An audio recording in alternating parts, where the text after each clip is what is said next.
Baie belangrike onderwerp. Ons gesels vanoggend oor nuwe wetgewing rondom ouerskapsverlof en vanoggend gekuier Pieter van Rooyen en Bianca van Vollensie by ons. Nou, hulle is van die maatskappy CLS Human Capital Specialists. Goeiemôre julle. Goeiemôre. Dit is heerlik om julle vanoggend hier te hê. Ek dink dit is so belangrik om hieroor te gesels want ek dink dis iets wat moontlik baie mense voorgewag het, maar nie seker is wat dit beteken of jy weet dit verstaan nie. So Pieter, kan jy vir ons kortliks verduidelik net gehou wat aanleiding gegee het tot hierdie nuwe onlangse wysigings in die wet? Ja, dit is dit bietjie onverwags gekom. In die sin dat daar was 'n konstitusionele hof uitspraak gewees by 3 Oktober. Waar bevind is dat die huidige wetgewing, die wet op basis diensvoorwaardes en die werkloosheidsversekering wetgewing onkonstitusioneel is en diskrimineer teen die vaders. Ja. Of dan nou die ouer wat nou nie die moeder is nie, as mens dit dan nou in die korrekte term. Goeie beskrywing, diplomaties. Ja, dit is nou maar interessant in die tyd wat ons in lewe. So en toe is die uitspraak gesê die wetgewing moet verander. En hy sê toe maar dit is onmiddellik omdat dit nou diskriminasie is, dis onmiddellik van krag. So die wetgewer het nou 3 jaar tyd om die wet te gaan skryf volgens dit wat die uitspraak lees, maar dit is onmiddellik van toepassing.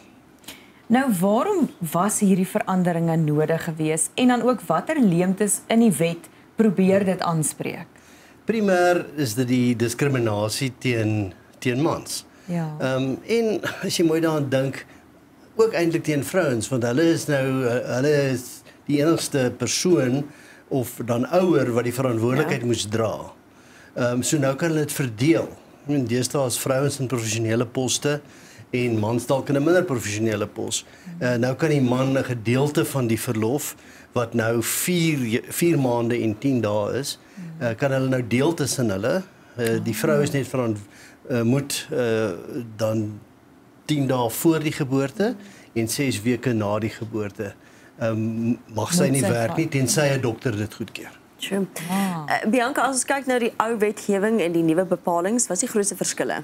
Ek dink soos wat Pieter nou mooi verduidelik het, is dat albei ouers nou geregtig is tot hierdie ouerskapsverlof, soos wat ons dit nou noem. So normaalweg sal ons nou verwys na surrogaat, aannemingsverlof en dan vir die biologiese ma-kraamverlof. So dit word nou alles saamgevat wat ons nou ken as ouerskapsverlof. En wat dit nou beteken is dat albei ouers nou geregtig is tot hierdie ouerskapsverlof, wat hulle nou kan besluit hoe hulle dit nou in albei ouers se gevalle dan nou wil opbreek.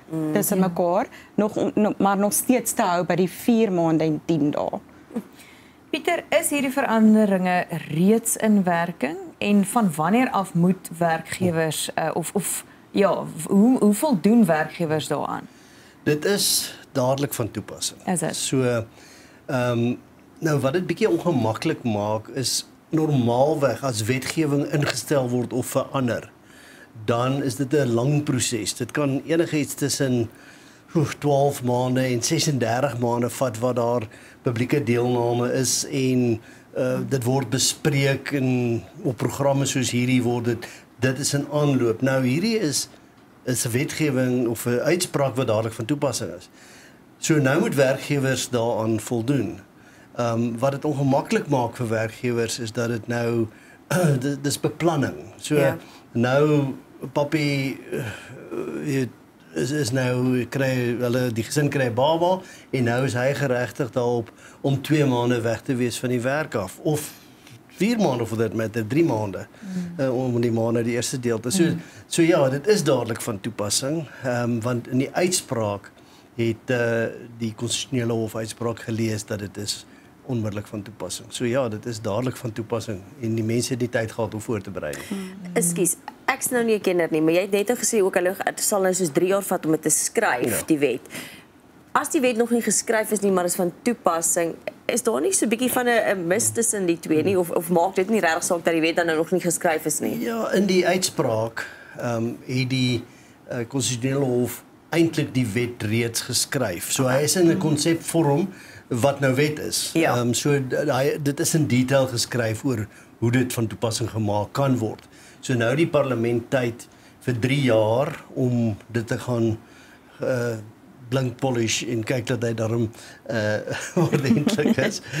Maar ek kan nie die basis daarvan verander nie. Okay, so die basis is gelukkig klaar daar. Die basis is daar, ja. As ek kyk na die werknemers, wie kwalifiseer nou dadelik, hoe affekteer dit die werknemer? Ek dink om net om aan te sluit by jou vorige vraag, so alhoewel hierdie nou in werking is, nê, wat nou effektief is dat albei ouers nou kan aanspraak maak op hierdie ouerskapverlof. Dink ek dit is ook baie belangrik om te onthou dat UIF het nog nie daai nodige implementering gedoen vir die ander ouer om dan te eis op hierdie werkloosheidsfonds nie. Wat so dit beteken nou in hierdie 36 maande wat hulle nou het om al hierdie goed in plek te sit, is dit belangrik om te onthou dat slegs die biologiese ma nog steeds kan eis by die werkloosheidsfonds, alhoewel die vader mag afvat, gaan hy nie noodwendig kan eis by die fonds nie. Ja. Is dit dieselfde vir aanneemouers? Dis dieselfde, ja. So slegs een ouer kan dan nog steeds aansoek doen, maar dit gaan nog steeds hou by die oorspronklike daarvan 10 dae. So, hoe kom dit neer op die maatskappye? Watter stappe moet hulle neem om aan te pas by die nuwe bepalinge? Ek dink eerstens is dit regtig belangrik vir werkgewers om te weet van hierdie wetgewing. Ek bedoel, want jy moet dit nou afdwing in jou maatskappy. So om seker te maak jou HR-departemente weet nommer 1 van hierdie veranderinge, sodat hulle die nodige aanpassings en hersiening kan doen met hulle verlofbeleide, met hulle kontrakte, om dit dan nou in werking dan nou te sit.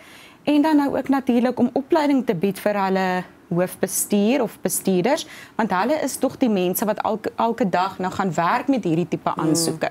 So dis regtig belangrik dat hulle seker maak dat daar geen diskriminasie voorkom nie en dat hulle daai nodige vrae kan antwoord om die werknemers nou te lei in die regte rigting in. En dan laastens ook vir die werknemer natuurlik. Ek bedoel, ek dink nie almal weet wat is hulle regte ten opsigte van hierdie ouerskapsverlof nie. So dis belangrik dat jy as werknemer moet weet wat is jou regte daaromtrent. Absoluut. Ja. Pieter, so ten slotte, wat is jou boodskap vir werknemers, werkgewers? Jong, ja, ek wil amper sê aanvaar dit en pas dit toe. Dat dit gaan nie verander nie. Dit is nou die wetgewing. Dis die hoogste hof in Suid-Afrika het dit so vir die werkgewer sê pas daaraan, doen jy 'n beplanning daar volgens. Dit is ongemaklik, dink ek vir baie werkgewers. Maar niemand kan kla oor die regverdigheid daarvan nie. Ons is voorlopers in die wêreld. Daar's nie ander lande wat die tipe verlof het nie. So dit is goed dat hulle moet aanvaar. En vir werknemers wees sensitief teenoor die ongemak vir jou werkgewer en gebruik dit. Dis fantasties. Dit sou vir my fantasties gewees het om 2 maande saam met my pasgebore babas ek dink nie my baas so baie daarvan gehou daai tyd nie toe ek nog 'n baas gehad het nie. Maar ja, dit is so ja, embrace en vat dit. Ja, en baie belangrik ook dat ons hierdie het in hierdie nuwe wette, maar ek dink ook belangrik dat mense weet oor die UIF en wie sal dit kan claim en wie sal nie. Maar baie dankie julle. Ons waardeer dit. Ek dink ons het baie geleer en ek seker die kykers het ook is nou 'n bietjie meer ingelig oor die nuwe wet en dit is belangrik ook. So dankie vir julle tyd vanoggend. Dankie, dit was lekker om te wees. Lekker om te wees, dankie. Dit is dan Pieter van Rooyen en Bianca van Vollenstee oor ouerskapverlof. Baie belangrik om te weet en jou regte ook natuurlik te ken. Bly net waar jy is, net hierna se tyd vir jou nuus, jou weer en jou finansies.